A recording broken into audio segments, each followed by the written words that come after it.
ఆమెని చాలా ఇష్టపడుతున్నా, కానీ ఆమెకి నా ఫీలింగ్స్ గురించి ఏం తెలియదు. ఆమె నావు చూస్తే నాకు ప్రపంచం అంతా కామ్ అయిపోతుంది. కానీ ఆమె లైఫ్ లో ఒక చిన్న క్యారెక్టర్ మాత్రం.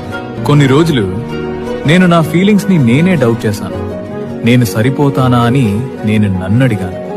అప్పుడే అర్థమైంది, ప్రేమలో గెలవాలి అంటే ముందు నన్ను నేనే గెలవాలి అని. కాబట్టి ఈ రోజు నుండి చేంజ్ స్టార్ట్ అవుతుంది. బాడీ స్ట్రాంగ్ అవ్వాలి, మైండ్ డిసిప్లిన్డ్ అవ్వాలి, నా వాల్యూ నేను క్రియేట్ చేసుకోవాలి. ఒక రోజు నేను ఆమె ముందు నిలబడి చెప్పగలను, ఇది నేను, మారిపోయిన నేను అని. ఆమె యాక్సెప్ట్ చేస్తుందో లేదో తెలియదు, కానీ నేను గ్రో అవ్వడం మాత్రం ఆపను. ఇది నా సైలెంట్ జర్నీ. పెయిన్ నుండి పవర్ కి, లవ్ నుండి సెల్ఫ్ రెస్పెక్ట్ కి.